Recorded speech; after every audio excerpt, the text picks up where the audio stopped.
is in everybody. Gardening is a real growth industry. It's even grown into Canada's favorite hobby. But for people who work in their gardens, it's a living. Starting with this hedge maze here in the beautiful Van Dusen Gardens in Vancouver, I'll be leading you down the garden career path of different gardening jobs. It's definitely this way. The seeds of the current garden craze were planted long ago when people first learned to grow food. Now there are an endless variety of gardening jobs in Canada, and everyone is seeing green in this $4 billion a year industry. This is one of only 6 Elizabethan hedge mazes in North America, and it's the job of Dave Kuklo to get lost in his work. Dave is responsible for maintaining the 2,500 cedar trees that make up this labyrinth. The average visitor will take 13 minutes to work through the maze.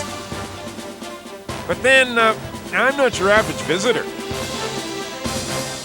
Do you have anybody just like getting so frustrated that they're lost in this hedge just going right through stuff? Oh, totally. Yes, totally. In fact, I'm glad I wasn't the first, Dave. I want to show you a little damage here tonight. Perfect. Back in Elizabethan times, they would have used hand shears similar to these to do really fine work. And in fact, they are the best tool going. But if we use these on this job, we would be here for a month.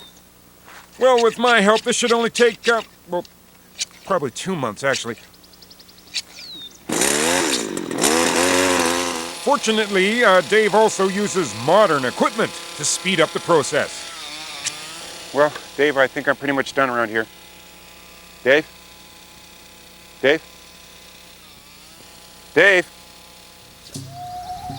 Here at Sweetgrass Gardens on the Six Nations Reserve near Brantford, Ontario, Ken and Linda Parker have developed a hybrid of First Nation traditions and modern gardening.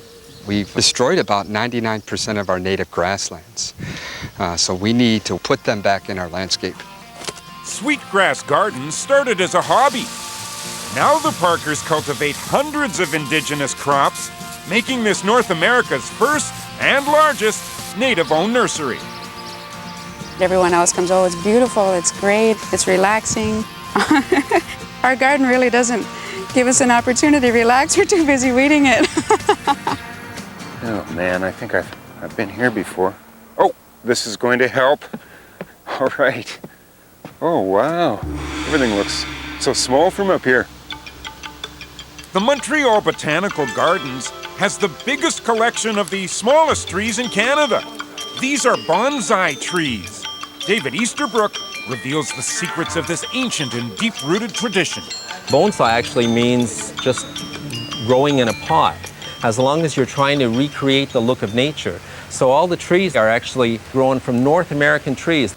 It takes years of meticulous pruning, shaping, and training to create a bonsai tree. It's much like putting braces on the teeth of a child. After a year, generally, you can remove the wire. The tree will hold those bends and curves. Not all these trees were shaped by man. Some were created by that famous bonsai master, Mother Nature. This is an old Rocky Mountain juniper. It was collected in South Dakota. It's got so much character because you can see how it managed to survive it's over 600 years old. Oh yeah, the middle, I'm at least halfway. Good thing too, because I was getting a little claustrophobic. Which brings us around to the kinds of gardens that also need a little space. Beam me up. These plants go where no vegetation has gone before. Professor Mike Dixon is learning how to garden in space here at the Salsa Research Facility at the University of Guelph. This is approximately an $8 million facility devoted to putting plants on some other planet. Using special chambers, Mike and his team create alien environments to test the plants. It's pretty close to 1,000 days return journey to Mars. Our technology won't allow us to pack enough Kraft Dinner and peanut butter sandwiches to make that journey. This is actually one of the candidate species that's going to Mars. And you can see it's a sweet bell pepper. I kind of like them, especially fried up. Plants give us food, oxygen, recycle fresh water, and consume the carbon dioxide that we breathe out. So they're perfect machines for life support systems, and we can't replace them.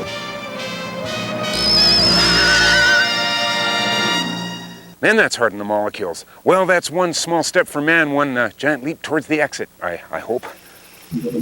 Now, this is a garden I really love because even I can't kill anything in here. That's because nothing in here is real. Well, I mean, it's real, but it's like, real fake. Margot Levy is the owner of Greenscape in Burnaby, British Columbia, where they specialize in artificial gardens. She and her team construct everything from entire trees... This is a 3-rock pile. ...to my favorite, fake rocks. These in the van? They have anything you'd find in a forest and all kinds of artificial flowers. Interestingly enough, people walk into the warehouse and say, oh, it smells fabulous in here. And you just have to say, your senses are tricking you. The fake flora and fauna are really used in movies, on television, and for special events like weddings. They need them for one day. They want them to look perfect. All blooming perfectly. That's right, that's right. Winter, summer, spring, or fall, any season, it can happen. She has a big contract to fill today, so I'm helping her with the foliation process. Sure, foliate me. Who would ever have imagined we could produce an alder tree that took Mother Nature 200,000 or 300,000 years? Thing of beauty. Look at that. We hate routine. We love something different every day, and you never know what's going to come through the door. We get to essentially dream up impossible things and then figure out how to do them. I mean, come on, this is fun. I have over 2,000 bonsai in my own personal collection. It's a full-time passion. I guess that's our role in life, is to take care of Mother Earth. To me, this is very important. There's no stress in this job.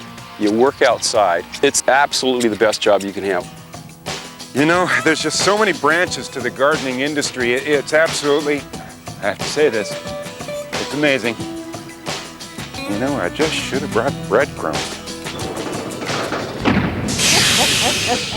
Coming up, this nurse knows the ham bone's connected to the funny bone.